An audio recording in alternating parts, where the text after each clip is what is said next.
Muy buenas tardes a todas y a todos. A nombre del Instituto de Filosofía de la Pontificia Universidad Católica de Chile, queremos darle la más cordial bienvenida a la inauguración del ciclo de charlas Ética y Latinoamérica. En esta primera jornada vamos a escuchar la conferencia titulada Ética, Pobreza y Desarrollo, dictada por el académico del Instituto de Filosofía UC, Fernando Arancibia. Esta instancia, queremos contarles además que contará con la moderación del profesor de la Facultad de Filosofía UC, el señor Mauricio Correa Casanova, quien es además coordinador general de la Red Latinoamericana de Éticas Aplicadas y uno de los organizadores del Congreso Agenda Ética y Desarrollo Sostenible, Pandemia, Democracia y Educación en América Latina, así como del cuarto Congreso Latinoamericano de Éticas Aplicadas y el octavo Congreso de Enseñanza de la Ética que se realizará este 16, 17 y 18 de noviembre, gracias al trabajo en conjunto de la Pontificia Universidad Católica de Chile, el Tecnológico de Monterrey, la Universidad de los Andes de Colombia, la Universidad Nacional Mayor de San Marcos y la Universidad Católica de Colombia. Y antes de comenzar, quisiéramos contarles muy brevemente de la trayectoria del profesor que va a exponer en esta charla a continuación. El señor Fernando Arancibia es doctor en filosofía por la Pontificia Universidad Católica de Chile, licenciado en filosofía y educación y profesor de filosofía por la Pontificia Universidad Católica de Valparaíso. Ha desarrollado investigación en ética y metaética de la ley natural. Sobre este tema ha publicado el libro Religión en Espacio Público, un estudio desde la filosofía de John Finnis, y artículos en revistas especializadas del tema. Actualmente está desarrollando docencia en investigación en éticas aplicadas con énfasis en ética de la empresa y la economía. Asimismo, queremos también recordarles que cualquier consulta que pueda suscitarles la exposición del profesor, por supuesto, van a tener ahí un espacio disponible para poder hacer sus consultas, sus dudas u observaciones y poder participar ahí de un espacio de diálogo con el profesor Arancibia y, por supuesto, con el profesor Mauricio Correa. Eh, por supuesto, además, invitarles a que si es que quieren, además, pueden disponer del chat, en los cuales van a ser respondidos en el espacio de diálogos que les mencioné hace un momento, y en la medida, por supuesto, vamos a tratar de cubrir todas las consultas y observaciones en la medida que el tiempo nos sea propicio. Profesor Mauricio, muchas gracias.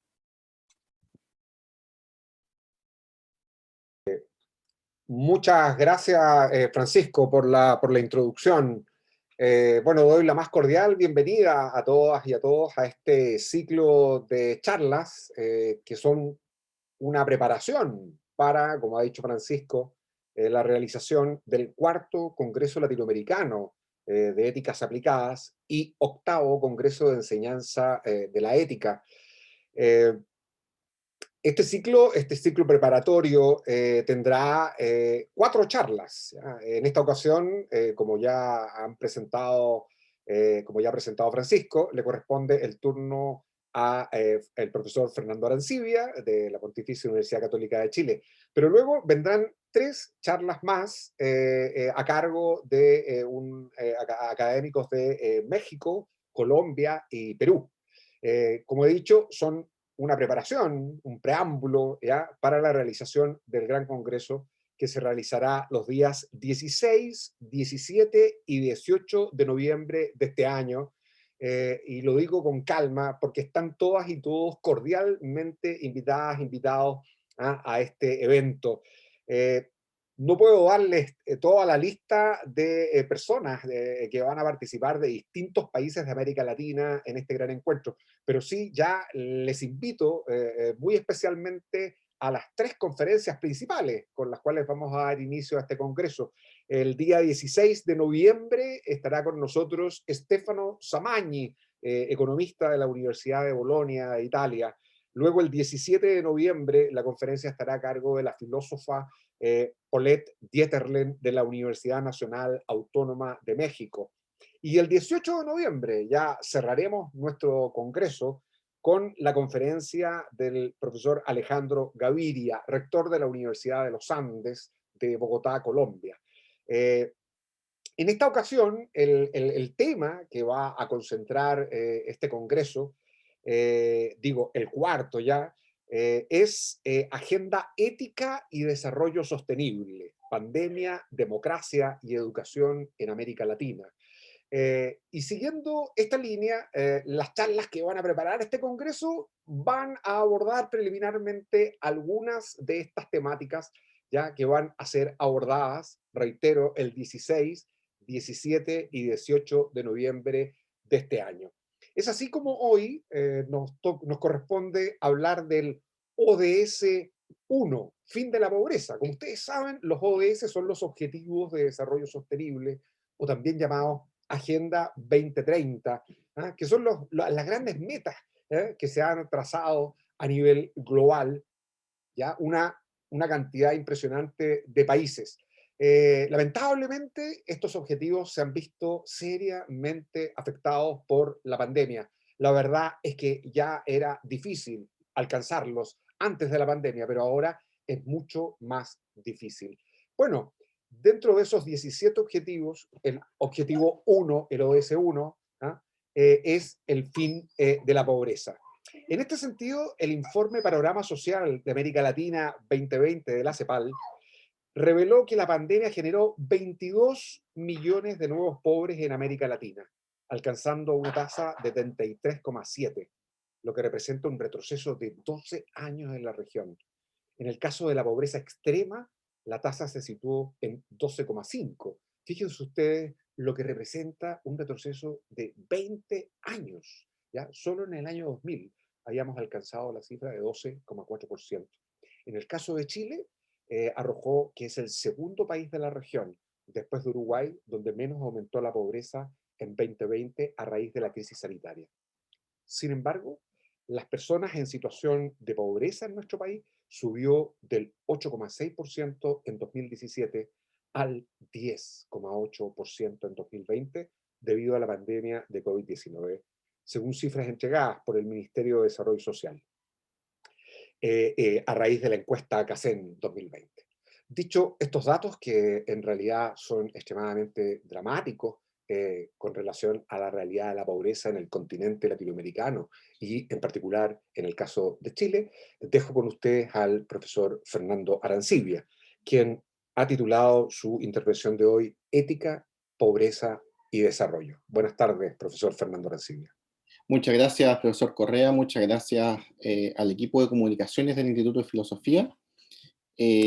Como ya bien indicaba el profesor Correa, esta presentación se enmarca dentro de el Congreso Latinoamericano de Éticas Aplicadas y, por supuesto, que el foco serán los 17 objetivos de desarrollo sostenible, de los cuales la pobreza, el fin de la pobreza es uno de ellos. Aquí, como parte de la presentación, ustedes pueden ver los 17 objetivos. Después les daré un link donde ustedes podrán, digamos, ver revisar con mayor detalle el contenido de estos objetivos. El tema que yo quisiera presentar ahora es el de pobreza ética y desarrollo, ¿ya? Voy a detenerme más en el tema de la pobreza y la ética y mencionaré el desarrollo en menor medida para enfocarme más en estos dos temas y, bueno, fundamentalmente también por el tiempo, ¿ya? La presentación tendrá el siguiente orden. En primer lugar, bueno, ¿qué es la pobreza? ¿Ya? Definir la pobreza y particularmente definir cómo se mide la pobreza, ¿ya? Enfocándome después en la pobreza multidimensional y por qué es importante considerar la pobreza en un sentido multidimensional. En tercer lugar, hablaré brevemente, sin repetir lo que ya mencionó el profesor Correa, sobre algunas cifras eh, de la pobreza en el contexto de la pandemia, particularmente en Latinoamérica. Brevemente, algunas estrategias de desarrollo y sobre todo dificultades a la hora del combate a la pobreza, para terminar la presentación y dedicarle un tiempo a la dimensión moral, ¿ya?, de la pobreza, que es precisamente esta dimensión la que de algún modo me interesa más, ¿ya? O sea, me interesa fundamentalmente por el hecho de que de algún modo del combate a la pobreza se generan ciertos deberes o sea, del problema de la pobreza se generan una serie de deberes morales y de algún modo el fundamento de esos deberes morales es importante que tengamos claridad sobre ello, ¿ya? Para terminar, finalmente haré algunas breves conclusiones, ¿ya? A ver, comenzando con qué es la pobreza y cómo se mide, ¿ya? Vamos a revisar algunas definiciones de pobreza. Para eso a mí me gustaría recomendar el texto Pobreza, un glosario internacional, donde hay, bueno, es un documento con varios términos asociados al fenómeno de la pobreza y en particular las definiciones de la pobreza, de las cuales yo aquí expongo las dos más tradicionales, ¿ya? Una es de la ONU de 1995 y de la OIT del mismo año, ¿ya? Que son la pobreza como concepto material y la pobreza como situación económica. La pobreza como concepto material plantea que la condición caracterizada por una privación severa de necesidades humanas básicas, incluyendo alimentos, agua potable, instalaciones sanitarias, salud, vivienda, educación, información. La pobreza depende no solo de ingresos monetarios, sino también del acceso a servicios. La pobreza como situación económica se define como el hecho de que al nivel más básico, individuos y familias son considerados pobres cuando su nivel de vida, medido en términos de ingreso o consumo, está por debajo de un estándar específico, que es como veremos de algún modo el modo en que se entiende la pobreza medida por ingreso, ¿ya? Que es una de las maneras de medir la pobreza, ¿ya? Amartya Sen, economista, premio Nobel de Economía y también filósofo, ¿ya?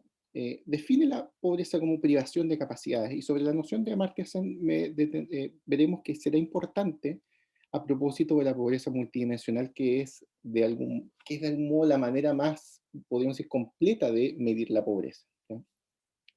¿Qué es lo que plantea Sen? Cuando se analiza la justicia social, existen poderosas razones para juzgar la ventaja individual en función de las capacidades que tiene una persona, es decir, de las libertades fundamentales de que disfruta para llevar el tipo de vida que tiene razones para valorar. Desde esta perspectiva, la pobreza debe concebirse como la privación de las capacidades básicas y no meramente como la falta de ingresos, que es el criterio habitual con el que se identifica la pobreza. Esto lo planteó el año 99 en su libro Development as Freedom, Desarrollo como Libertad, pero que se traduce como, yo diría que con alguna dificultad, digamos, desarrollo y libertad, ¿ya? Aquí la noción de desarrollo Amartya Sen la entiende como la libertad y en particular las capacidades para la libertad, ¿ya? Esta concepción, ¿ya?, enfocada en las capacidades y enfocada en un orden multifactorial, ¿ya?, multidimensional, se recoge en la ONU en, el, en documentos del año 2001 y el año 2012. En el año 2001 la ONU define la pobreza como una condición humana que se caracteriza por la privación continua crónica de los recursos, la capacidad, las opciones, la seguridad y el poder necesarios para disfrutar de un nivel de vida adecuado y de otros derechos civiles, culturales, económicos, políticos y sociales, ¿ya? Y en el 2012 la ONU nuevamente se refiere a la pobreza como no solamente como una cuestión económica, sino como un fenómeno multidimensional que comprende la falta tanto de ingresos como de las capacidades básicas para vivir con dignidad. Y aquí se hace eco de la definición de Amartya Sen sobre una concepción multidimensional basada en las capacidades. ¿Cómo se mide la pobreza? Me voy a enfocar en el caso chileno, ¿ya? Y me voy a enfocar particularmente en la encuesta en la encuesta Kaizen, no recuerdo qué significa Kaizen, pero la encuesta Kaizen que mide la pobreza, ¿ya? Que tiene, en su versión del 2017, incorporó la medición de multidimensional, ¿ya? Pero fundamentalmente sigue también midiendo la pobreza por ingreso, ¿ya? Entonces tenemos, en el caso chileno, la medición por ingreso y multidimensional. La medición por ingreso mide la insuficiencia de ingresos del hogar en comparación con los valores de las líneas de la pobreza y pobreza extrema, que ya veremos cuáles son, que representan un estándar mínimo de ingreso necesario para satisfacer un conjunto de necesidades básicas en base a los patrones de consumo observados en la población. Lo interesante de esto, ¿ya?, es que ha venido, y esto no solamente a nivel nacional, sino que a nivel latinoamericano y mundial, ha venido disminuyendo progresivamente la pobreza. Pero en la última Kaizen del 2020, que recoge, que hace una medición de desde octubre del 2020 hasta febrero del 2021, si mal no recuerdo, hay un incremento de la pobreza por primera vez después de varios años ya, del 8,6% al 10,8%. ¿Ya? Y la pobreza multidimensional que se midió en la última edición del 2017, me parece que, por lo que estuve revisando, no vi datos de dimensión de pobreza, de medición de pobreza multidimensional en esta última versión. ¿Ya? Bueno, ¿qué mide? La dimensión, ¿qué mide la dimensión, la medición multidimensional? Las condiciones de vida de la población a través de distintas dimensiones e indicadores relevantes para que las personas puedan luchar para superarla y disfrutar de una vida digna. ¿Ya? Se entiende como complementaria a la pobreza por ingresos que alcanza, y aquí es un número bien relevante, que ya en el fondo no basta simplemente la medición de los ingresos. La CACEN del 2017, que medía la pobreza por ingresos en 8,6, la mide la multidimensional en 20,7% de la población. ¿Ya? Este esquema, ¿ya? Aquí, que ustedes lo pueden encontrar en internet, en el Ministerio de Desarrollo Social, ¿ya? Que mide el valor de las canastas básicas de alimentos, la línea de la pobreza por persona equivalente de 176.201 pesos, y la línea de pobreza extrema, de 117.467 pesos. ¿Ya? Como ustedes pueden ver aquí, la pobreza por ingresos ha ido en constante disminución desde el 2006, que son los datos que tengo al menos, por supuesto que hay datos anteriores, mucho más anteriores, ¿ya? Al menos aquí desde el 2006, desde el 29,1% va disminuyendo progresivamente hasta alcanzar el 2017 un 8,6%. ¿Ya? Y sube por primera vez luego de, después de una baja sostenida al 10,8%. ¿Ya? En cambio, la pobreza multidimensional mide una serie de variables, como son la educación, la salud, el trabajo y la seguridad social, la vivienda y el entorno, y las redes y la cohesión social, y cada una de estas variables tiene una serie de indicadores. ¿Ya? En el caso de la educación, la asistencia, el rezago, la escolaridad; en el caso de la salud, la malnutrición, la inscripción del sistema de salud, la atención en salud; en el caso del trabajo, la seguridad social, la ocupación, la seguridad social, la jubilación; en el caso de la vivienda y el entorno, los servicios básicos y la habitabilidad. Y aquí hay un punto muy, muy, muy importante que después voy a indicar cómo lo voy a retomar. Ustedes pueden ver aquí en cada uno de estos indicadores hay un porcentaje de cómo influye ese factor en el total de la pobreza multidimensional. Y los dos factores más relevantes son, los tres podríamos decir, la escolaridad, la seguridad social y la habitabilidad. ¿Ya? Entonces, bueno, estas variables, como ya les mencioné, son las que ya mencioné, y cada variable tiene sus indicadores. Entonces, la pobreza en este contexto se define como una red multidimensional de privación. ¿Ya? Y bueno, como ya les mencioné, ¿cuáles son los factores más relevantes, los indicadores más relevantes? Bueno, los variables más relevantes, la de educación, y en particular la escolaridad, influye mucho en la pobreza multidimensional, la habitabilidad y la seguridad social. Entonces uno puede pensar a propósito de la pandemia, ¿ya? ¿Qué es lo que se ha visto más afectado? Bueno, la educación, sin duda, ¿ya? La imposibilidad de los estudiantes, y sobre todo estudiantes de colegios municipales, de poder asistir a sus colegios, ¿ya? El hacinamiento, ¿ya? De los hogares en contextos de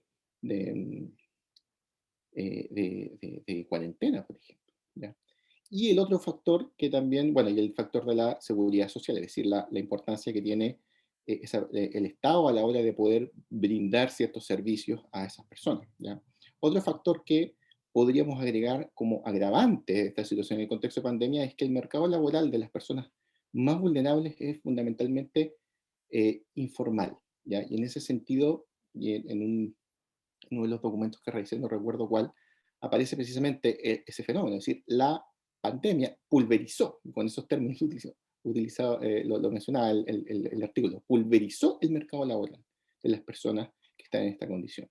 ¿Ya? Entonces, la pandemia, sin duda, y bueno, en un momento el estallido social, pero sobre todo la pandemia, uno puede esperar que la situación de la medición de la pobreza multidimensional se agrave mucho.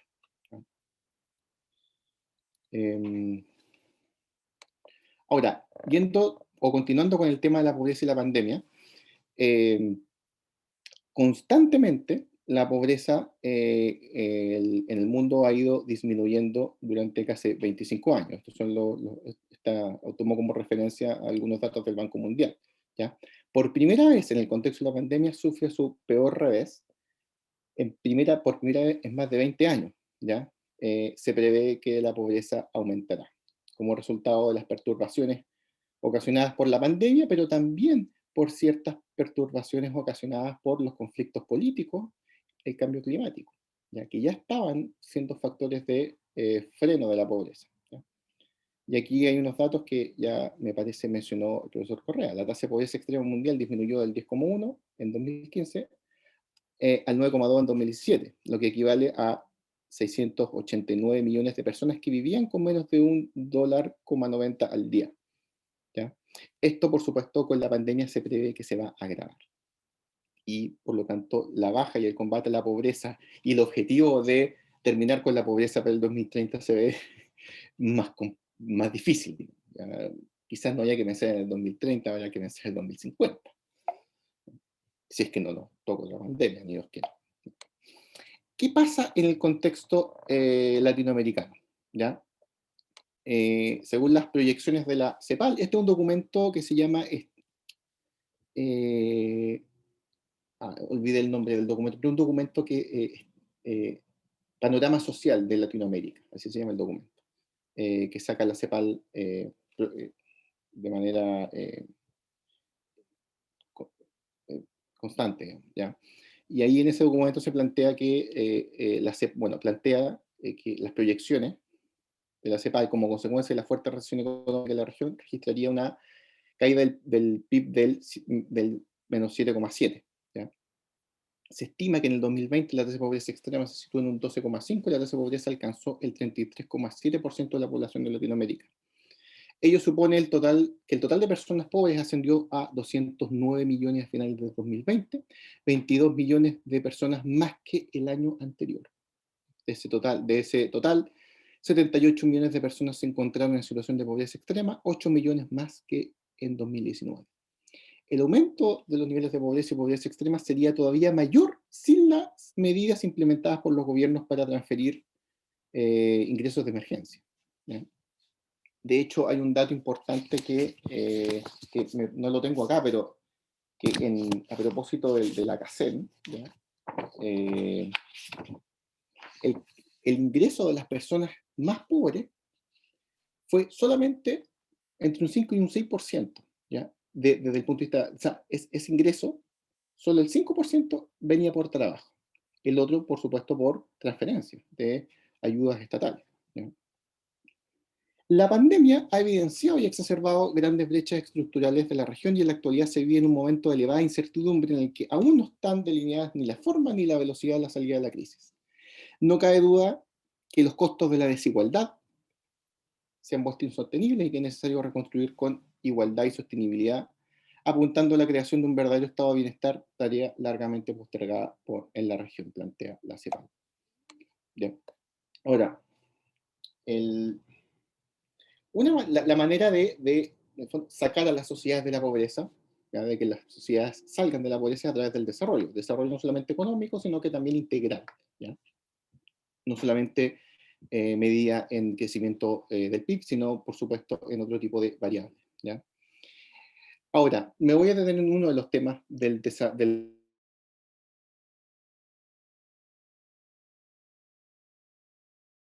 propósito de esto, ¿ya? Sin duda que la globalización puede verse como un factor que afecta, ¿ya?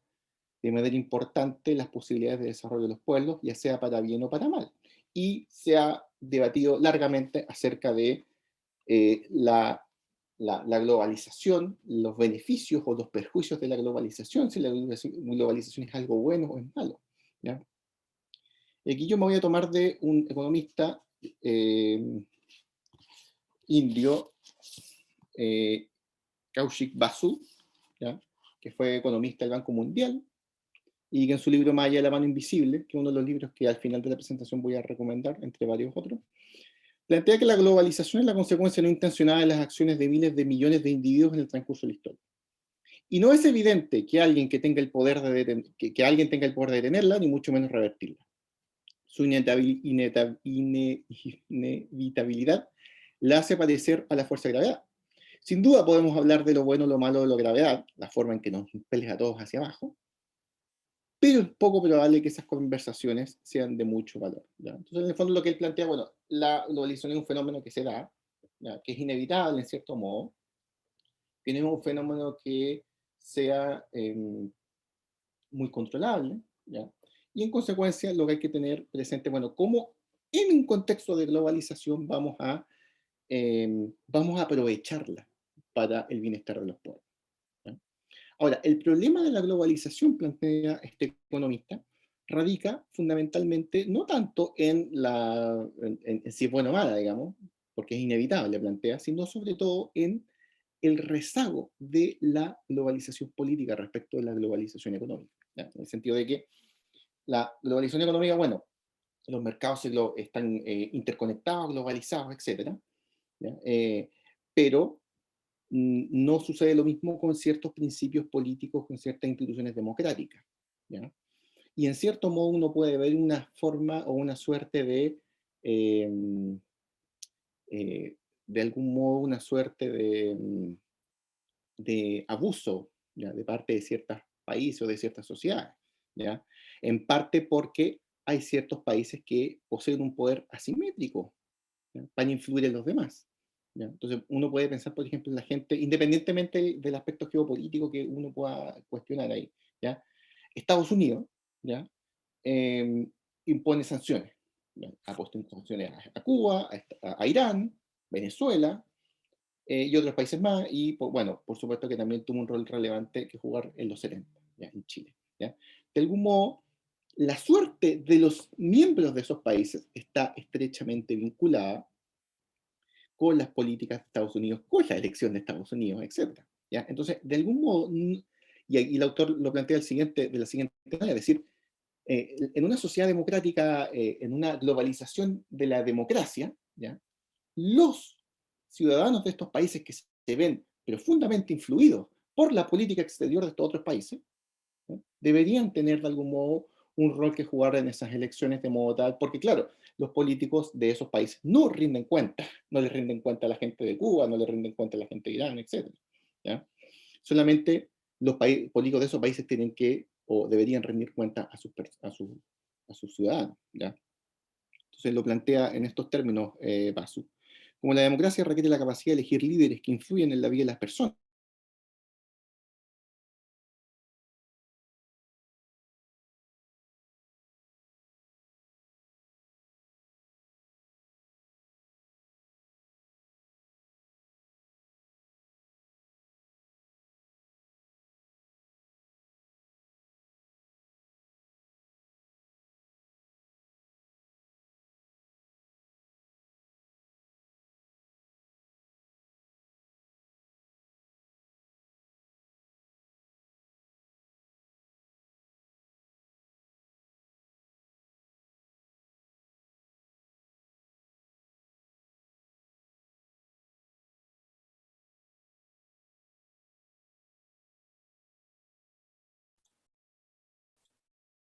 Vamos a esperar un momento a ver que podemos retomar el contacto con el profesor Fernando Arancibia, que ha estado conversando con nosotros respecto al estado de los avances respecto al tema de ética y pobreza en el marco de los ODS. Profesor Arancibia, he vuelto, se me cayó el no hay internet. problema, no hay problema. Disculpen, estoy en el campo y el internet en el campo no funciona muy bien, ¿ya? Lamentablemente. Bueno, del mismo modo que en cierto modo en los países desarrollados hay ciertas cosas que funcionan mejor que en los países subdesarrollados, bueno, en las ciudades las cosas funcionan mejor que en el mundo rural, ¿ya? Eh, Comenzando, y perdón el paréntesis, comenzando también por el delivery. Aquí el delivery no existe, ¿ya? Volviendo al tema, yo les mencionaba que para cerrar, ¿ya? El autor aquí plantea, el Basu, que en el fondo es importante que hay una globalización no solamente de los mercados, sino una globalización de la democracia, de modo tal de que efectivamente los países más poderosos rindan cuenta respecto de aquellos países cuyas políticas, países que son influidos por las políticas de los países más desarrollados. ¿Ya? Ahora, las consecuencias de la globalización para el desarrollo, sobre todo para el desarrollo económico, y aquí también me baso en el planteamiento de Basu. ¿Ya? Respecto de los precios, ¿ya? Y el equilibrio de precios, ¿ya? En vista de que una parte desproporcionadamente grande del PIB mundial proviene de las naciones industrializadas, parece razonable pronosticar que los precios de los países pobres convergirán con mayor rapidez hacia los precios de los países industrializados. ¿Ya? Es decir, habrá un equilibrio de precios, pero ¿quién va a definir ese equilibrio en último término? Los países desarrollados. En segundo lugar, con la globalización, el sector de los trabajadores calificados del mercado del trabajo en los países pobres se beneficiará desproporcionadamente. Su acceso a la tecnología moderna aumentará lo que se les paga. Además, a medida que sus compatriotas encuentren trabajo en los países desarrollados y salgan del país, la escasez de sus conocimientos en su país de origen hará aumentar el precio de su trabajo y los hará más ricos. Y esto es algo que uno ya ha podido ver a propósito de la pandemia, ¿ya? El poder adquisitivo de las personas más pobres ha bajado y el de las personas más ricas ha subido, ¿ya? Y de las personas más ricas del mundo ha subido mucho más, ¿ya? Entonces, efectivamente, este factor hará sin duda aumentar además la desigualdad. Y finalmente, la globalización económica hace que los capitales sean altamente móviles, ¿ya? De ahí que los gobiernos no puedan, y esto lo plantea también este economista, que hay que tomar esto con cautela, ¿ya? Los gobiernos no pueden aumentar los impuestos a los ricos y a las corporaciones y a las grandes empresas porque finalmente estas se podían ir del país. Por lo mismo, hay que hacer esto. Él no dice que no hay que subirles los impuestos, ¿ya? Sino que hay que hacerlo de una manera inteligente. Hay que hacerlo de una manera prudencial. No hay que tomar alguna medida más radical, ¿ya? Porque, y ese es un problema precisamente, al menos como yo lo veo y como también lo ve, creo yo, el autor, ¿ya? El capital se mueve, ¿ya? Y se mueve de manera muy fácil, ¿ya? Y por lo mismo no es tan factible hacer subirle la carga impositiva, ¿ya? Ahora, esto es un tema interesante, ¿ya? A propósito de, bueno, ¿cuánto se requiere para terminar con la pobreza? Aquí el economista, también premio Nobel de Economía, Gus Deaton, plantea lo siguiente: si los Estados Unidos intentaran resolver esto por cuenta propia, cada hombre, mujer y niño estadounidense tendría que pagar $0,75 cada día o $1 por día si excluyamos a los niños. Podríamos reducir estos 50 centavos de dólar diarios por persona. Si los adultos del Reino Unido, Francia, Alemania y Japón se sumaran a esta iniciativa. Ahora, uno podría preguntarse, si es tan fácil, ¿por qué no se hace? ¿Ya? ¿Será un tema de indiferencia moral? ¿Será un tema de incomprensión? ¿Será un tema de que la ayuda es ineficaz? ¿Será que en último término hacer esto generaría peores consecuencias? ¿Ya? Lo primero que plantea el autor es que, bueno, parece ser que a cualquier persona que le dijeran esto dice, mira, la verdad es que debe ser un poco más difícil, un poco más complicado. Se trata simplemente de juntar o dar $1 diario, porque en ese caso, bueno, ¿cuál sería el problema? ¿Ya? El autor se decanta por este último punto, es decir, los países que realizan que realizan ayuda, ¿ya? Porque se hacen ayuda a nivel multilateral a través de instituciones internacionales, pero a través de ayuda bilateral, ¿ya? Finalmente, esto termina siendo peor para los países pobres. Eso es lo que plantea Deaton, ¿ya? Si la pobreza no es el resultado de la ausencia de recursos o de oportunidades, sino de instituciones pobres, un gobierno pobre y una política tóxica, es probable que dar dinero a los países pobres, particularmente donar dinero a los gobiernos de los países pobres, perpetúe y prolongue la pobreza en lugar de eliminarla, ¿ya? Entonces, es decir, en el fondo, ahí cuenta en el libro, es bien entretenido, cuenta varias anécdotas de, por ejemplo, de un país, no recuerdo cuál, en el que me parece que el Banco Mundial lo catalogó como, en el fondo, no subió de nivel, sino que siguió siendo país pobre. Y el gobierno de ese país, bueno, celebró, ¿no? Vamos a seguir contando con ayuda, porque seguimos siendo pobres, ¿ya? Entonces, esa es la tesis del autor. En el fondo, El problema radica, por una parte, en que si hay países pobres, pero que además tienen una institucionalidad corrupta, muy difícilmente eso va a ser beneficioso para la población, sino al contrario, estoy subsidiando, beneficiando a ese gobierno corrupto. Y en segundo lugar, la mayoría de la ayuda a los países pobres tiene carácter bilateral. ¿Ya? Como ya les mencioné, hay ayudas bilaterales y multilaterales, pero la mayoría es de carácter bilateral, ¿ya? Que se utiliza para diversos propósitos, ¿ya? Dependiendo del gobierno que da y que recibe. No toda la ayuda que se da es una ayuda que va directamente en beneficio de las personas o que está o que se promueva para el desarrollo económico, que por supuesto que es uno de los motores más importantes del desarrollo, ¿ya? El crecimiento económico. Entonces, va a depender mucho de cuál va a ser la intencionalidad del país que da y del que recibe, ¿ya? Dicho todo esto, me gustaría ahora detenerme en el tema de la dimensión moral de la pobreza, ¿ya? Y lo primero que uno habría que decir es que, claro, la pobreza está mal, ¿ya? Es un mal estado de cosas. Esto parece obvio decirlo, ¿ya? Y es verdadero, es decir, es verdad que la pobreza está mal, ¿ya? Pero es necesario, creo yo, comprender por qué está mal y qué tipo de deberes morales se generan en virtud de este estado de cosas que hemos considerado como malo moralmente, ¿ya? Para esto, creo yo, es indispensable, ¿ya? Hacer referencia a los modelos éticos, ¿ya? Marcos éticos de referencia, modelos de, o como también se les denominan teorías éticos, modelos de liberación moral, ¿ya? Aquí yo menciono 4, pero que en verdad son más de 4, ¿ya? Menciono la deontología, el utilitarismo, la ética de bienes, o la de la ley natural, de la que yo he investigado bastante, y de la ética de la virtud, ¿ya?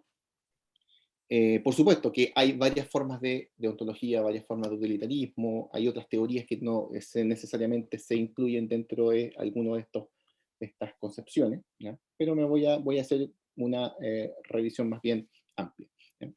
En primer lugar, la deontología, el corazón de la deontología, o al menos el corazón de la deontología clásica, es el imperativo categórico, ¿ya? Como lo planteaba Kant, ¿ya? Y en particular, el imperativo de humanidad, que plantea que eh, eh, hay que tratar a las personas, a la humanidad, tanto en la propia persona como en la persona de cualquier otro, siempre como fin al mismo tiempo y nunca solamente como un medio, ¿ya? Esto se ha entendido como una exigencia de no instrumentalización de las personas, ¿ya? Es decir, la persona siempre es fin en sí mismo, nunca es mero medio, nunca es medio para otros finales que no sean ella misma, ¿ya? Esto de algún modo, ¿cómo se relaciona con la pobreza? La pobreza, de esta perspectiva, es la consideración de una persona no como fin en sí mismo, en cierto modo como una cosa que puede ser, o como algo de carácter instrumental, que puede servir o no servir, ¿ya? Que no se reconoce la humanidad, la dignidad intrínseca de la persona, ¿ya? Ese es el problema fundamental, o al menos como yo lo veo de la pobreza, de la perspectiva deontológica, ¿ya? La persona no es un fin en sí mismo, ¿ya? O la sociedad, o en último término la sociedad que se ha organizado, que se ha estructurado y que ha generado un resultado de pobreza, es una sociedad que no considera a todas las personas como un fin en sí mismo. Y ahí uno podría preguntarse también desde esta perspectiva varias otras cosas. ¿Constituye la ayuda contra la pobreza una manera de instrumentalizar a las personas? Recordemos, a propósito de lo que mencionaba August Deaton, sobre eh, eh, la ayuda de los países ricos a los países pobres, ¿ya? Muchas veces el motivo es la pobreza, es el combate a la pobreza, es el desarrollo de los pueblos, pero de algún modo también puede significar algún tipo de estrategia geopolítica, ¿ya? De ahí que incluso, bueno, yo creo que no solamente también los beneficios, las ayudas, sino que también las sanciones pueden ser tenidas de esa manera. De algún modo, ¿por qué, por ejemplo, el embargo a Cuba? ¿Ya? El embargo a Cuba claramente, o sea, lo que hace, o al menos de la perspectiva ontológica como yo lo veo, es precisamente instrumentalizar a las personas, ¿ya? En virtud de objetivos geopolíticos, ¿ya? Y podemos dar un largo etcétera.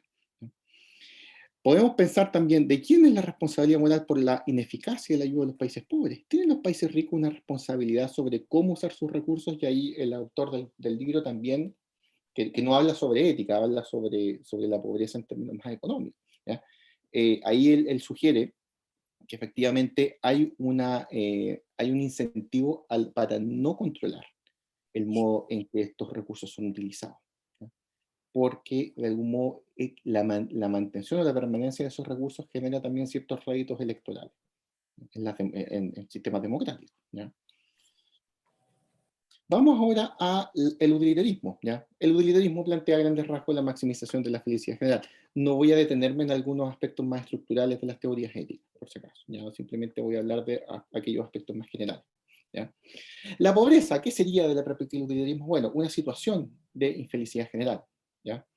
Y ahí uno podría también preguntarse,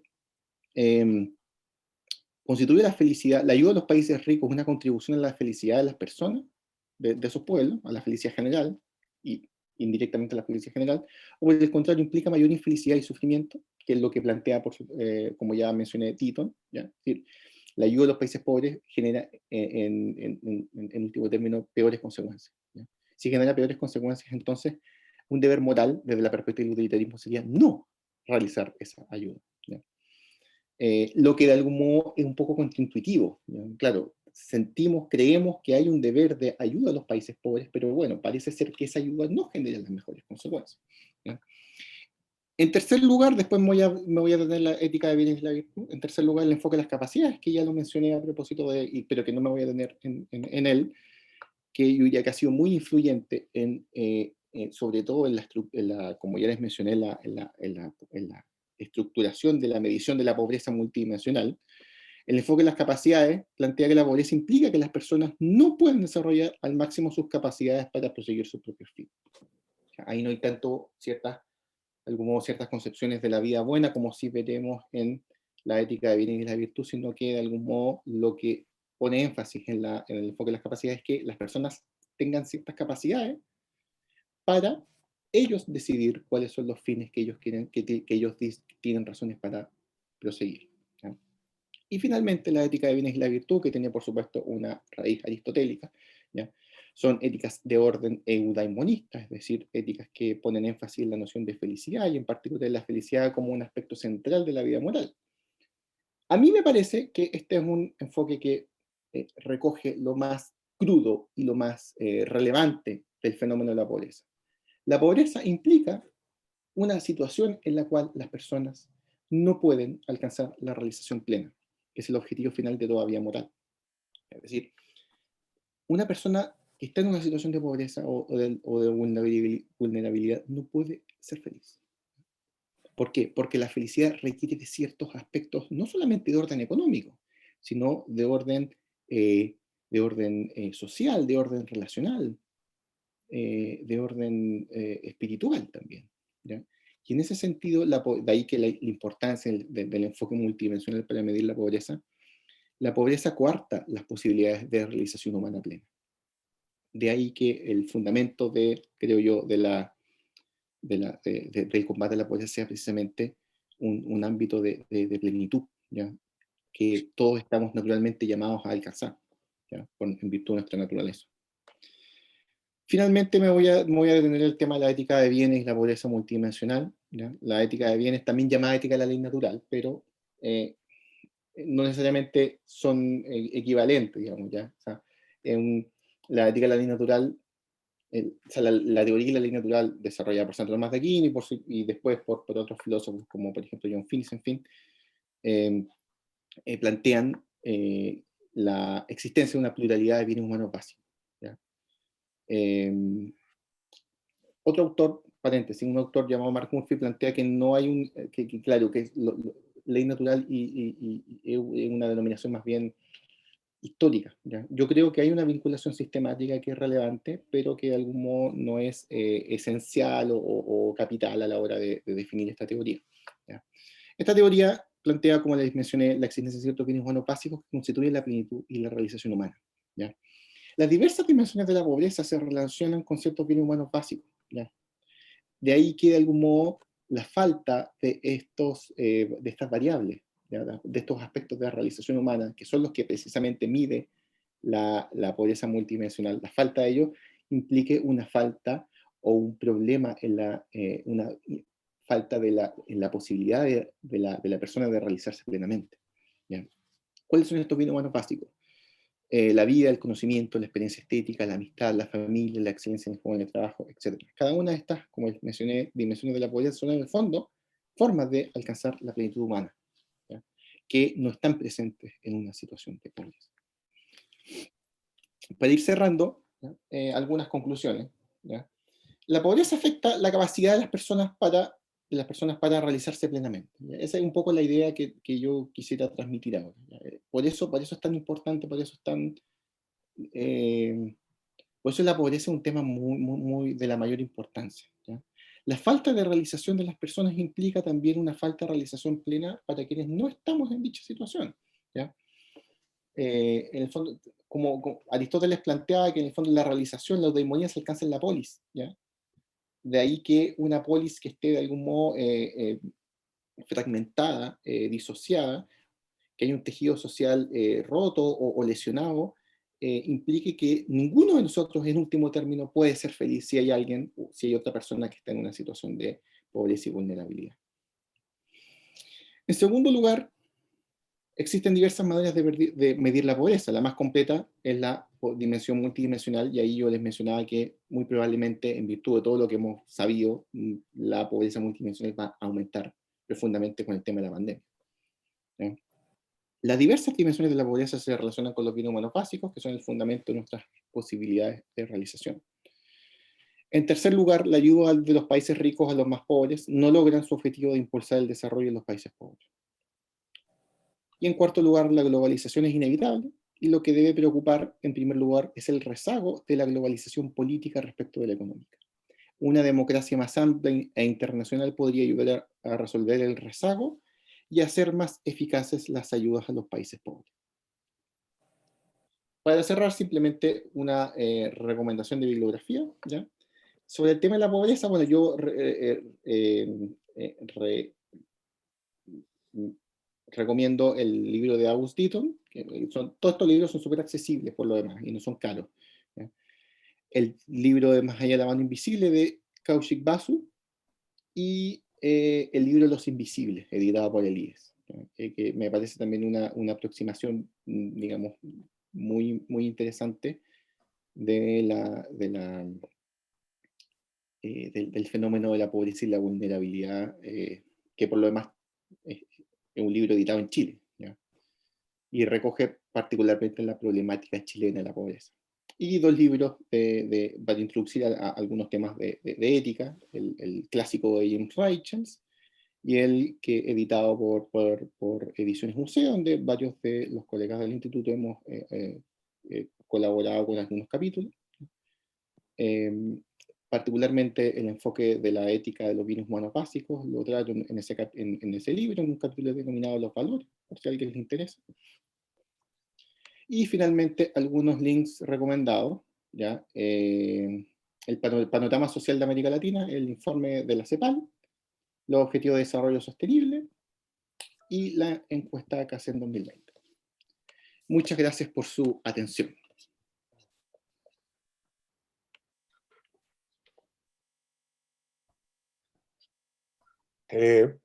Muchas gracias, Fernando, por tu excelente exposición. La verdad es que hay bastantes consultas que realizar, preguntas sobre esta realidad que es la pobreza, que afecta a millones de seres humanos en Chile, Latinoamérica y el mundo.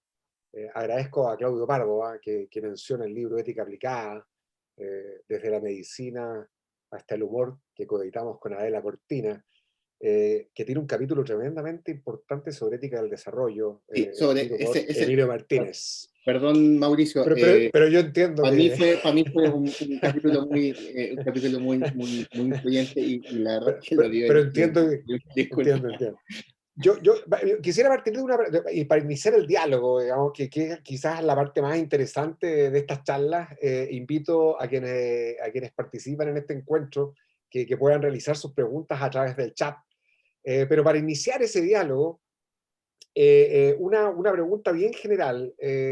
En el año 2000 se instala en Naciones Unidas la Agenda del Milenio, ¿ya?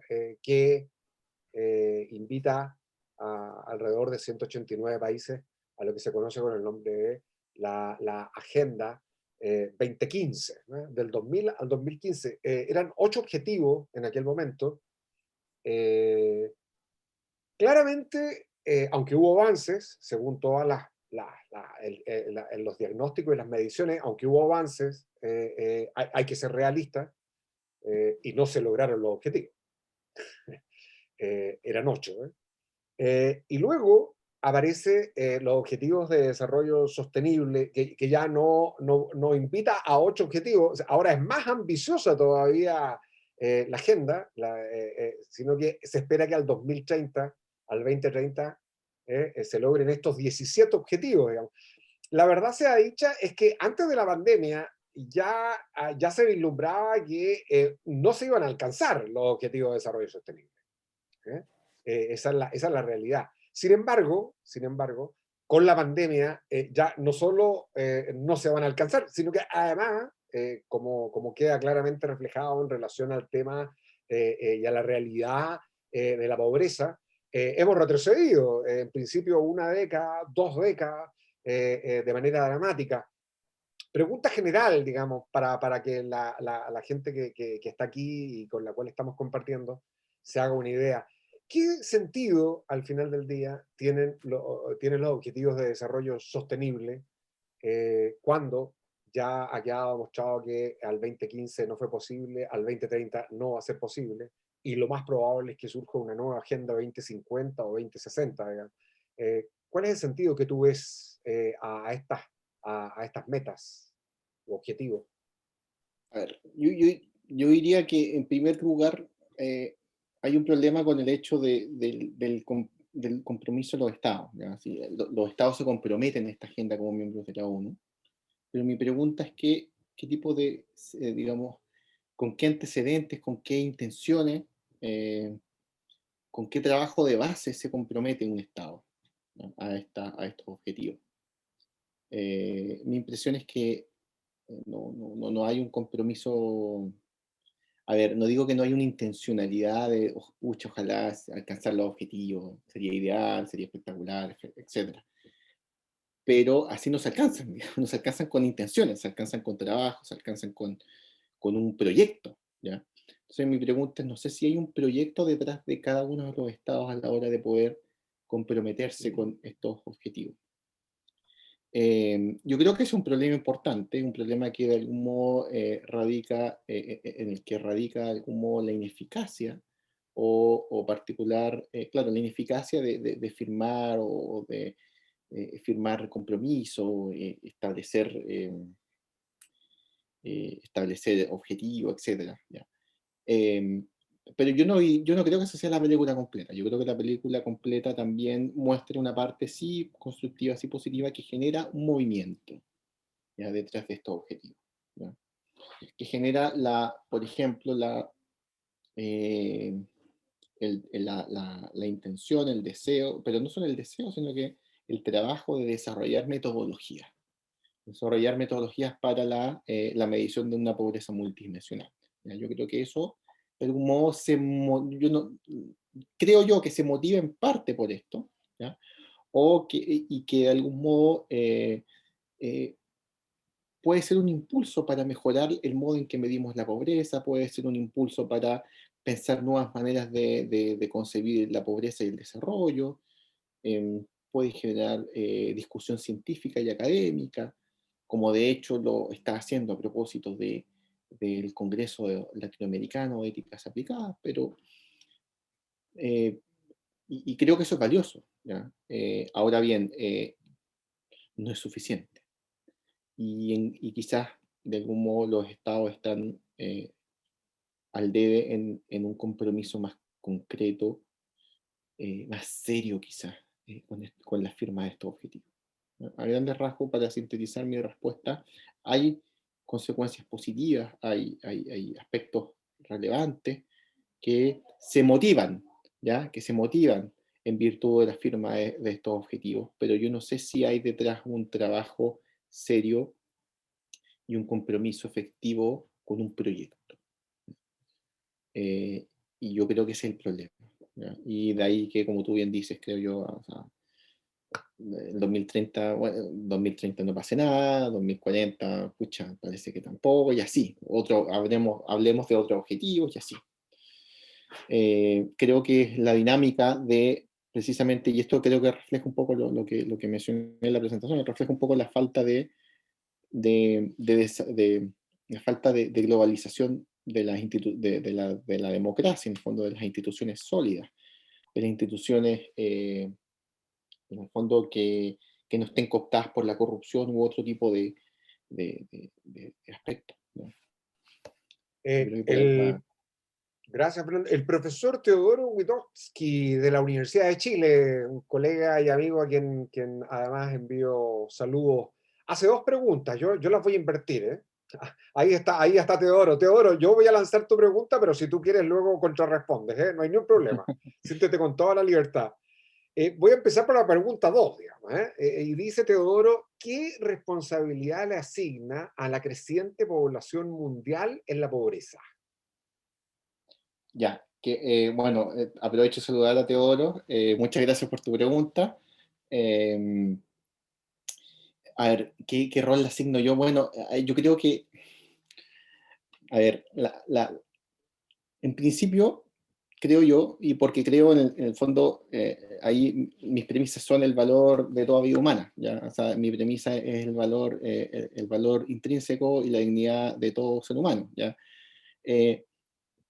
Y en consecuencia, claro, si aumenta la población por los motivos que sean, todas esas personas que crecen son objeto de, digamos, de la mayor preocupación y de la mayor, y de la mayor trabajo y celo de parte de los estados y las sociedades para que mejoren sus condiciones, ¿ya?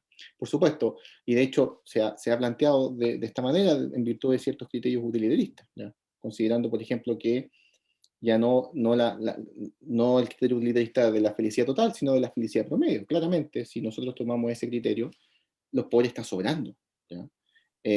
Pero ese criterio no toma en consideración la dignidad humana y el valor intrínseco de cada persona, ¿ya? El crecimiento de la población yo creo que es un factor que hay que tomar en cuenta, pero no creo que sea un factor que hay que combatir precisamente. O sea, por supuesto que puede haber eh, políticas digamos, de mejoramiento de las situaciones o sea, a ver, eh, yo diría que más allá de disminuir la población mundial, o disminuir la población, o disminuir la tasa de natalidad, que por lo demás, hasta donde tengo entendido, mm, eh, y aquí no sé si tú tendrás más datos más precisos, Teodoro, o quien sea, digamos. Mi impresión es que el crecimiento va bajando y en un momento se proyecta a la baja, ¿ya? Entonces, en estricto rigor no sería un problema. O sea, o no sería un problema, digamos, a largo plazo, ¿ya? A mediano y largo plazo. ¿Ya? Ahora bien, creo yo que en el fondo el problema no es la cantidad de personas, el problema es que esas personas tengan una vida digna, tengan una vida que les permita desarrollarse plenamente, ¿ya? Porque creo yo que cualquier otra política que vaya en contra o sea, creo que termine instrumentalizando a las personas. Me gustaría, Fernando, hacerte un comentario.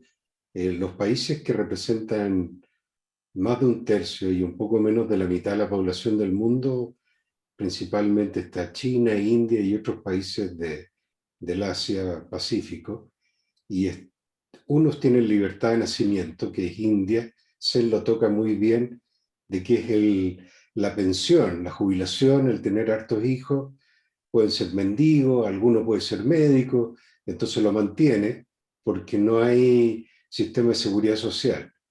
Y por otro lado tienes en China, que recién hace semanas o meses dieron libertad para tener de 1 a 3 hijos. ¿Y por qué? Que es algo que estamos viviendo en Chile y en todo el mundo, a Estados Unidos, a Alemania, a Suiza, es que como hay un envejecimiento de la fuerza laboral, el sistema previsional está fallando. O sea, si no tienes ahorro suficiente individual, te vas al fisco a pagar los mínimos y eso se desfinancia. O sea, y en ese sentido lo que necesitamos es más mano de obra trabajando, pero los viejos no nos morimos, porque hay mejor salud. O sea, piensa tú que Chile tiene una tasa de esperanza de vida mayor que la de Estados Unidos. Y eso colapsa el sistema previsional estatal o incluso el privado si no puedes garantizar un mínimo aceptable. Yo, yo encontré muy buena tu presentación, pero yo creo Gracias. que esto escapa un poco a solo la dimensión del... La pobreza es una consecuencia. ¿Ya? No, la gente no decide nacer pobre. Sean con las capacidades, el tamaño de la población y que no logramos tener los recursos o llegar con los recursos a la gente, es un problema. La estabilización de la población es una posibilidad, pero probablemente la cantidad de años futuros que se requieren para eso es largo. En el pasado, y no quiero ser catastrofista, aun cuando parezca así, estos problemas se arreglan con guerras mundiales. Lamentablemente ahora las guerras podrían ser, como Einstein decía, a garrote y piedra la próxima. ¿Eh? Pero efectivamente se arreglaban con guerra. Y ya pudimos ver en la pandemia que este cuento de la globalización es un cuento, porque cada país cuando necesitaba sus vacunitas, se la arreglaba con sus propios medios, y el que producía las vacunas tenía el aeropuerto lleno de aviones de países poderosos, no dejando que se fueran a los países pobres, salvo que esté a punto de vencer la vacuna que la donaba con motivos geopolíticos. O sea, en resumen, lo que quiero decir es que la pobreza es una consecuencia de acciones humanas premeditadas. Yo estaba muy cercano al mundo de la educación y desde hace 40 años en Chile ha habido, de manera consciente o inconsciente, quiero pensarlo así, una decisión de no dar buena educación. Por el contrario, cada vez peor. Entonces, eso hace que la gente sea mucho más maleable desde el punto de vista emocional. Y es lo que vemos, no hay razones, no hay intercambio de fundamentos, la verdad es posverdad, y eso es fruto de una mala calidad de educación. Y yo creo que hay una conspiración inconsciente. Perfecto, Teodoro, muchas gracias por tu pregunta y por tu respuesta, digamos, porque ahí me aclara un poco más el tema de la pregunta. Sí, efectivamente, claro, hay una manera de ver el tema digamos, el rol de la población, del número de personas, digamos, que puede, y si te entiendo bien, claro, tener un factor negativo que tiene que ser de algún modo la presión de esas personas que están excluidas del juego del mercado, digamos. Pero por otra parte también el rol que tienen esas personas como fuerza de trabajo en el financiamiento de estas políticas, ¿ya? Particularmente en los temas de seguridad social. Y claro, ahí una población más joven, sin duda, y eventualmente con políticas digamos, importantes de natalidad, sería importante para efectos de un sistema, por ejemplo, de reparto, me imagino, ¿ya? En otras circunstancias creo, y me parece que a esto, digamos, apuntaba, claro, deberíamos seguir con un sistema de capitalización individual, donde el Estado tenga un rol, pero tampoco tenga todo el trabajo, digamos, porque de lo contrario no hay cómo financiarlo, digamos. Entonces, sí, además ese es el problema, digamos, el problema de, el tema de la pobreza es como de algún modo también, y esto lo mencionaba en la presentación, o al menos en, en un sentido, digamos, lo mencionaba, cómo el Estado, ¿ya?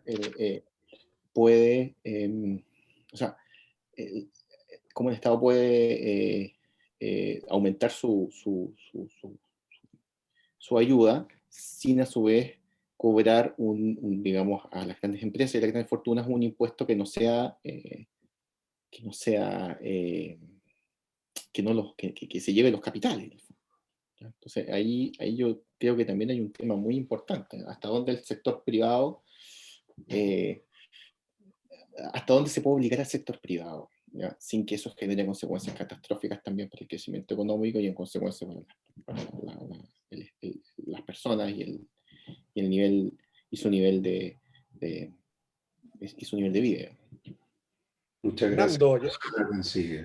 Fernando, Teodoro, voy a dejar en suspenso tu pregunta 1, para dar más espacio, porque hay una pregunta muy interesante que envía Fernanda Espinosa, y que en la charla tuya, Fernando, al menos no ha aparecido, y que tiene que ver directamente con cuál es el papel del capitalismo como sistema económico en relación a la generación de pobreza, que, como ha dicho muy bien Teodoro, es más bien una consecuencia y no una condición. Y Fernanda hace una pregunta muy interesante que toca un punto crucial en relación al sistema capitalista. Dice lo siguiente: me gustaría saber qué piensa el profesor Fernando sobre la propiedad, pensando en lo que dice Rousseau, cuando habla de la propiedad como quien produce la desigualdad y por eso debe tener ciertos límites, ¿ya? En ese sentido, ¿hay que limitar la propiedad privada para bajar los índices de desigualdad, por lo menos económica, en vez de, por ejemplo, realizar impuestos a los súper ricos que están dispuestos a pagar lo que sea con tal de mantener su propiedad, básicamente? Esa es la pregunta de Fernanda, y que creo que es muy interesante porque introduce precisamente un tema crucial. ¿Qué papel juega el capitalismo, la concepción de la propiedad privada? Tú has hablado de la dificultad de los impuestos, no solamente a los súper ricos, sino a quienes precisamente tienen más concentración de capital. Fernando. Muchas gracias, Fernanda, por la pregunta. Súper buena pregunta, la verdad. Va a depender de cómo concibamos la propiedad en cuanto a derecho, ¿ya? En cuanto a derecho subjetivo, a saber, en el fondo, la posibilidad de poder disponer de un cierto bien, ¿ya? Yo creo que la propiedad, y en esto creo yo que me adhiero a la tradición, ¿ya? Filosófica, y a la doctrina social de la Iglesia, que en el fondo concibe la propiedad como un bien, como un derecho relativo a, bueno, al bien común, fundamentalmente, ¿ya? Y en ese sentido creo que la propiedad es relativa, es un derecho relativo. Y mi impresión, y aquí no sé si hay algún constitucionalista que me pueda precisar, digamos, yo creo que hay una concepción, en nuestra Constitución hay una concepción pseudo-relativa de la propiedad, salvo quizás cuando se habla de las propiedades mineras del Estado. Ahí creo que hay una suerte como de derecho absoluto respecto de la concesión, ¿ya? De la explotación de esos recursos, y efectivamente ahí creo yo, creo yo que ojalá, si es que le va bien a la Convención Constitucional, se pueda corregir eso, ¿ya? Pero yo creo que la propiedad privada sin duda es un derecho relativo, ¿ya? Pero el problema no es ese, el problema no es concebir la propiedad como un derecho relativo. El problema es fundamentalmente cómo hacer en un contexto, en una sociedad en el cual el capitalismo es global, ¿ya? Limitar el derecho de propiedad de ciertas personas sin que eso implique una fuga de capital, una fuga de recursos y una fuga de inversión, ¿ya? Y esta es una pregunta súper pragmática, ¿ya? O sea, no basta simplemente con expropiar, por ejemplo, que por lo demás creo yo, y esto no lo planteaba yo, no lo planteaba Marx, lo planteaba el Papa Pablo VI en su encíclica Populorum Progressio, ¿ya? Que el Estado tiene el deber de expropiar si efectivamente hay una concentración excesiva de propiedad, ¿ya? Pero el punto no es ese, el punto creo yo es cómo conciliarlo cómo conciliarlo con una economía sana, en la cual el capitalismo es global, ¿ya? Entonces no es llegar y expropiar, ¿ya? Y y yo creo que hay que hacerlo, si hay que hacerlo con mucho cuidado, y hay que hacerlo con legitimidad política, y esa legitimidad política creo yo que está contenida en la Constitución actual a través del Congreso. El Congreso debe aprobar la expropiación, ¿ya? No puede el Poder Ejecutivo expropiar y punto, como pasa aún en Venezuela, por ejemplo, ¿ya? Entonces, la propiedad privada sin duda que supone un problema, ¿ya? Pero además también, ojo, supone una oportunidad, ¿ya? Supone una oportunidad. Yo, al decir que la propiedad es un derecho relativo, no estoy diciendo que no posea valor o que no cumpla un rol moral en aquel que posee la propiedad, ¿ya? De hecho, la propiedad puede ser, el derecho de propiedad, el ejercicio del derecho de propiedad puede ser también una oportunidad para el desarrollo, para la plenitud humana, ¿ya? En la medida en que, de algún modo, y esto lo plantea, por ejemplo, lo plantea Stephen Muntz en un libro que se llama Theory of Property, ¿ya? Del año 95, me parece, de Cambridge University Press, donde él habla de algún modo, de la propiedad en su relación con con el carácter, ¿ya? La propiedad privada te puede ayudar a la realización de ciertos bienes humanos, ¿ya? Entonces, en el fondo, la propiedad no hay que verla en un sentido negativo, ¿ya? Lo que hay que ver en un sentido negativo y lo que hay que evaluar cuando, por ejemplo, se evalúa la expropiación es la acumulación excesiva de propiedad, ¿ya? Como cuando uno, por ejemplo, cuando uno ve personas que acumulan derechos de agua excesivamente, bueno, ahí, por ejemplo, hay que considerarlo. Pero la propiedad privada, que una persona posea lo suyo, no es algo malo, es algo bueno, y es algo que contribuye a su felicidad y a su bienestar, ¿ya? Entonces yo creo que, por una parte, para cerrar, la propiedad privada es un derecho relativo, ¿ya? No es absoluto, es un derecho que tiene que siempre estar orientado al bien común, y que debe ser limitado cuando es excesiva, o posee una acumulación excesiva, o no contribuye al bien común, y que debe ser también en cierto modo promovido la medida en que no haya exceso de acumulación de propiedad, porque esa propiedad puede llevar a promover ciertos bienes humanos, ¿ya? Y la propiedad privada es una condición para poder desarrollar aquellos aspectos de la realización humana, creo, ¿ya? Por ejemplo, la propiedad de todo esto es el libro, para aprender temas de filosofía, ética y economía, ¿ya? Por supuesto, siempre orientada también al uso común. Fernando, otra pregunta, Andrés Bobenriet. ¿Qué rol específico puede tener la reflexión filosófica sobre la pobreza que vaya más allá del obvio de la ética, que sea diferente al de la economía y ciencias sociales, etcétera? Ya, a ver, yo creo que yo creo que puede tener un rol metodológico crítico, un rol crítico respecto de las metodologías, ¿ya?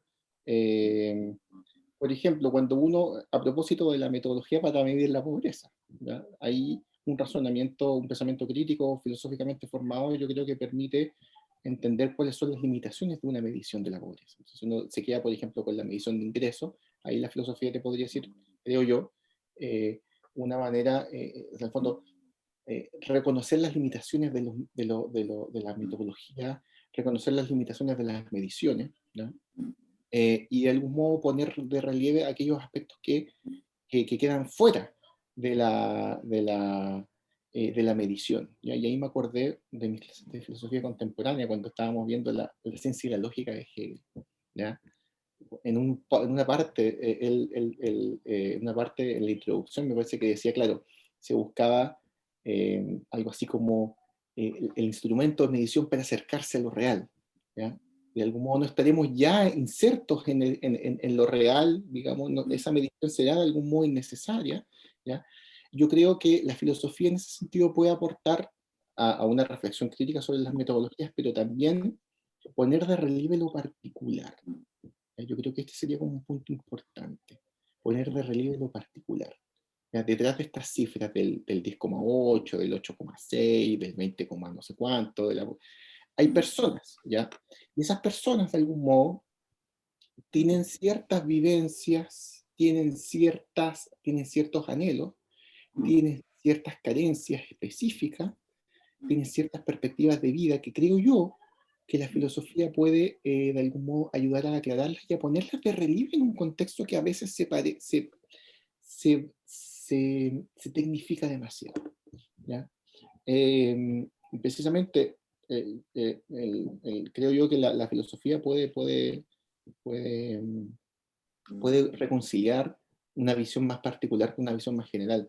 A propósito, por ejemplo, y con esto cierro la intervención respecto a la pregunta, yo conversaba con un amigo que también es filósofo, o profesor de filosofía, digamos, para no ser tan pretencioso, y estábamos hablando del sistema de pensiones. Yo le decía, mira, el sistema de pensiones dentro de todo funciona bien porque, bueno, aumenta el monto de la pensión, porque efectivamente no genera demasiada carga al Estado, carga fiscal, etc. A mí me parecía que era un buen sistema. O sea, no un buen sistema, digamos, un sistema que estructuralmente funciona, con, por supuesto, ciertas dificultades que por supuesto hay que mejorar, pero en un contexto, y a propósito de lo que conversamos con Teodoro, digamos, en un contexto en el cual no hay una base de personas en edad laboral que puedan aportar a un sistema de pensiones universal, se hace muy difícil el financiamiento de ese sistema, ¿ya? Y él me decía, sí, efectivamente, lo que tú dices puede ser verdad, pero ¿qué pasa con la persona que efectivamente recibe una pensión miserable? ¿Ya? ¿Cómo reconciliar esta suerte de gran sistema que por lo demás fue muy bien evaluado? El 2018 creo que fue muy bien evaluado. Creo que hasta hace poco fue uno de los, y ahí me pueden, por favor, el que sepa el dato, digamos, recordarme, como uno de los mejores sistemas de pensiones del mundo, ¿ya? Entonces, claro, como el mejor sistema de pensiones del mundo, uno de los mejores, de algún modo, genera pensiones de miseria. Entonces, ahí creo yo que la filosofía puede reconciliar dos intuiciones que son ambas verdaderas, pero en un sentido de algún modo que parece ser incompatible. Y creo yo que la filosofía puede poner de relieve el particular, ¿ya? El drama particular, la situación particular de la persona en situación de pobreza, en situación de la vulnerabilidad, etc. Junto con el análisis crítico de la metodología. Fernando, bueno, y también para Andrés quisiera decir que en relación a esta cuestión estará el 17 de noviembre Paulette Dieterlen de México, que precisamente va a hablar acerca del tema filosofía de la pobreza en relación a los ODS en su conferencia del segundo día del Congreso. Hay una pregunta que me parece también muy interesante en relación ya directamente con algunos aspectos que tú has señalado en tu charla y que sería bueno para ir finalizando y conectar también con la primera pregunta que nos lanzó Teodoro Vygotsky anteriormente y que yo no he mencionado, pero que ahora voy a mencionar. La pregunta sería la siguiente: ¿es la ética en el tema del desarrollo y la pobreza, es verdaderamente la ética, y hablemos de exigencias éticas como la dignidad, es efectivamente una prioridad más allá de la obviedad del discurso, digamos? Pregunto, porque tú hablabas de Amartya Sen, habría que mencionar también a Martha Nussbaum, con el enfoque de las capacidades, o el desarrollo entendido como la realización de las capacidades, y que influyó directamente en la creación de los informes del PNUD, del Programa de las Naciones Unidas para el Desarrollo Humano, ¿ya? A partir de 1990. Y fíjate que el gran lema, 1990, el gran lema era la persona primero. Quiero recordar que el lema hoy es que nadie se quede atrás. O sea, hay mucho lema, mucho discurso, pero ¿hasta qué punto efectivamente la exigencia ética ha penetrado en la política, ha penetrado en la economía, de tal manera que se puedan lograr condiciones de mayor igualdad? Quiero recordar que en la actual Constitución, además, el artículo primero dice que todas las personas nacen libres e iguales en dignidad y derecho, pero, sin embargo, en el estallido social, una de las grandes reivindicaciones éticas fue hasta que la dignidad se haga costumbre. Es decir, seguimos con las declaraciones obvias de la ética, pero resulta que no se encarnan definitivamente en las prácticas políticas y económicas. Conecto con la pregunta de Teodoro en este contexto, digamos, que no tiene nada de pesimista ni tampoco catastrófico, sino que más bien pretendo ser realista con respecto a lo que podemos esperar de la ética o de la influencia de la ética. ¿Cómo tú visualizas, pregunta Teodoro, en términos de paz social, amistad cívica también podríamos hablar, para cualquiera sea el próximo gobierno en Chile? En un contexto de post-pandemia, en el sentido simplemente de que la amenaza letal del COVID-19 ya se habrá controlado, aunque el virus seguirá con nosotros, y por otro lado también en la expectativa de una nueva constitución para la República de Chile en un contexto democrático.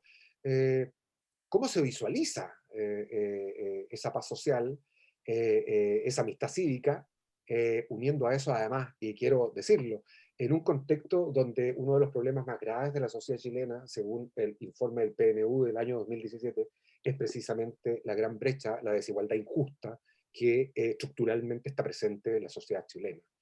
¿Cómo tú ves, vislumbras, visualizas, como dice Teodoro, este futuro a mediano plazo?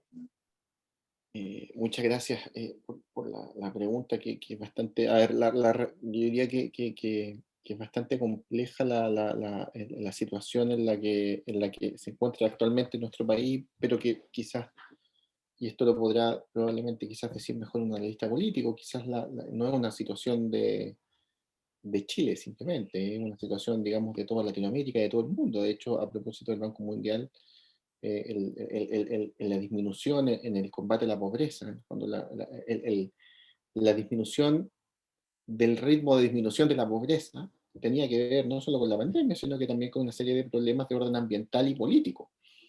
Y en ese sentido, yo tomo un poco lo que planteaba, bueno, no recuerdo si lo planteaba Ditton o Basu, a propósito de la globalización de la economía, de la política. Eh, eh, la paz social, ¿ya? Es una consecuencia de una política que de algún modo esté orientada a combatir la pobreza y la desigualdad, y que de algún modo, en un contexto democrático de instituciones sanas, eh, es de algún modo la paz social es un incentivo, ¿ya? Insisto, desde el punto de vista ni siquiera de una, a ver, de una perspectiva instrumental, incluso sin una conciencia, por supuesto que conciencia ética, en un contexto de conciencia ética, sin duda, pero en un contexto en el cual me parece que se ha revelado como muy, muy difícil de integrar desde el punto de vista ético, ¿ya? Creo yo que los gobiernos tienen incentivos para promover políticas que ayuden a las personas y de algún modo puedan aportar a la paz social, ¿ya?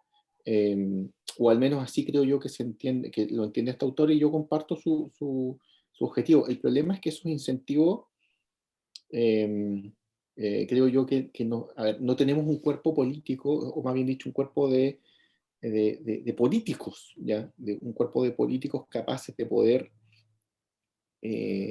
o al menos no tenemos acá en Chile, al menos un cuerpo de políticos profesionales, podríamos decir, que de algún modo puedan articular estas demandas en soluciones concretas, ¿ya?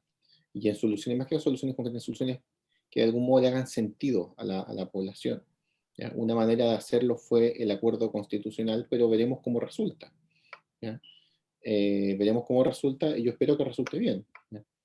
Pero nuevamente, eso es un factor de incertidumbre. Un factor de incertidumbre importante, creo yo, en cuanto el factor de incertidumbre es importante, porque si tú, por ejemplo, quieres aumentar la recaudación fiscal, ¿ya? En un contexto donde tú no sabes si va a haber eh,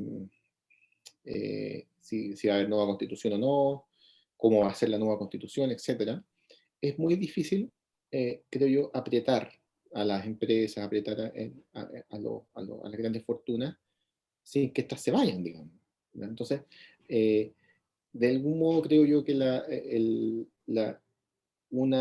para empezar, por ejemplo, a aumentar la recaudación fiscal para así poder tener mejores